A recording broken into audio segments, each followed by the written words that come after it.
The point is that that working party is purporting to rewrite the Kenyan Constitution. How? By decreeing or suggesting that the national government takes over the function of running ECD. Those talks did not happen because all of a sudden we became lovers. Kenya Kwanza and Azimio. No.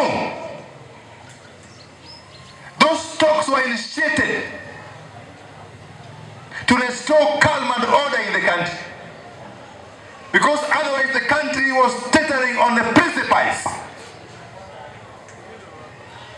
The country was basically veering towards lawlessness and total collapse of governance. And the terms of reference of that committee were so clear. Now I understand that some people are pushing for the reconstitution of the IEBC through an IEBC selection panel that is now for all intents and purposes moribund. And our point is this, in summary, really. Any attempt to reconstitute the IEBC outside the framework that has been established by NADCO will be totally resisted. And if they go ahead and reconstitute the IEBC outside the NADCO framework, then that will only be an IEBC for Kenya Kwanza. It will not be an IEBC for Kenya. And we shall not recognize it. And the consequences of us not recognizing it are too obvious for one not to know. Is the clear attempts to subvert the Constitution of Kenya 2010. Recently, by DCC, there was this task force. I think it was called the Presidential Working Party on Education something. It went round the country, spending taxpayers' money. Thereafter, it compiled a report, which report I am told is being implemented. How, I don't know. Because there's no way you can purport to implement a report which has not passed through Parliament.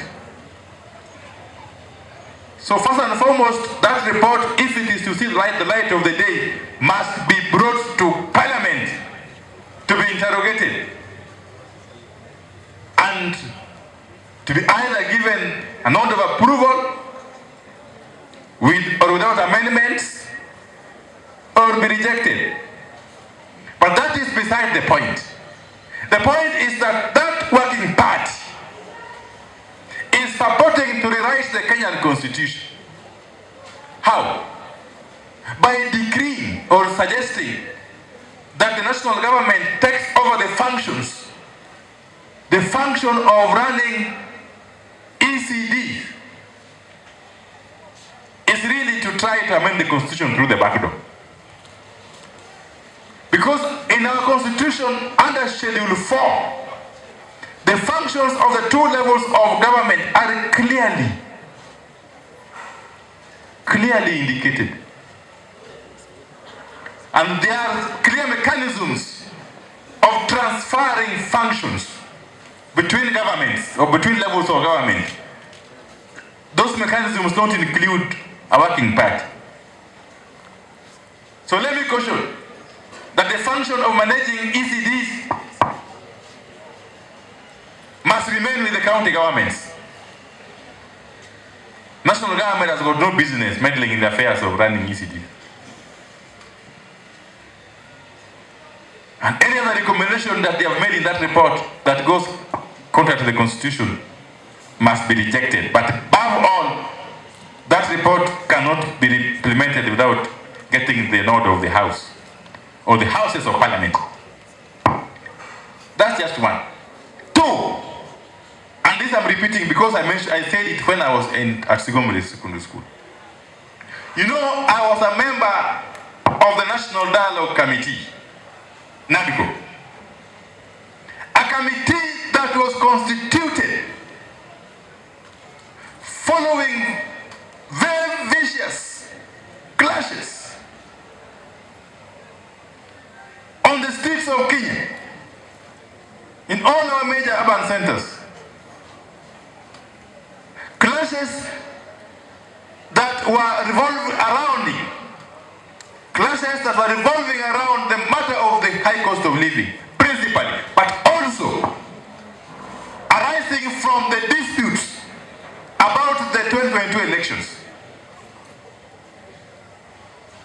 So we did go to the table because there was some strange and new love between us and Kenya Kwanza. I'm now talking as Azimio. And you know, when I speak as Azimio, I am speaking on behalf of the Azimio parliamentary group, which I lead in the National Assembly. Those talks did not happen because all of a sudden we became lovers, Kenya Kwanza and Azimio. No. Those talks were initiated to restore calm and order in the country, because otherwise the country was teetering on the precipice. The country was basically veering towards lawlessness and total collapse of governance. And the terms of reference of that committee were so clear. Now understand that some people are pushing for the reconstitution of the IEBC through an IEBC selection panel that is now, for all intents and purposes, moribund. And our point is this, in summary, really. Any attempt to reconstitute the IEBC outside the framework that has been established by NADCO will be totally resisted. And if they go ahead and reconstitute the IEBC outside the NADCO framework, then that will only be an IEBC for Kenya Kwanza. It will not be an IEBC for Kenya. And we shall not recognize it. And the consequences of us not recognizing it are too obvious for one not to know. We understand that there are hardliners who don't really care much whether this country plunges into chaos or not. But let me caution them. That as Azimio, we are ready. Indeed, we have always been ready. We only gave peace a chance by engaging in dialogue.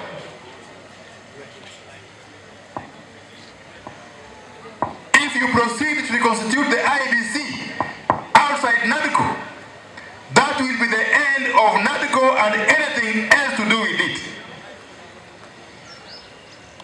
including those other proposals that are in that report.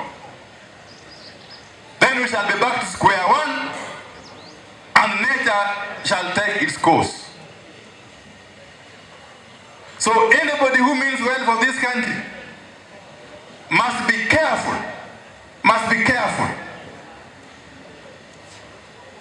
and shun any temptation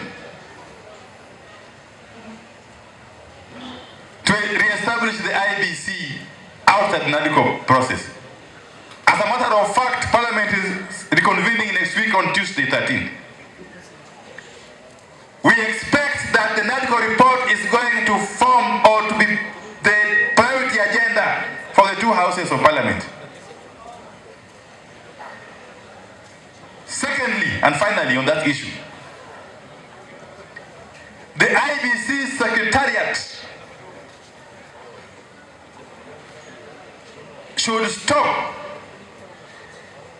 needless engagement with the Justice and Legal Affairs Committee of National Assembly on matters which have been adequately addressed by NADCO. And no constitutional amendment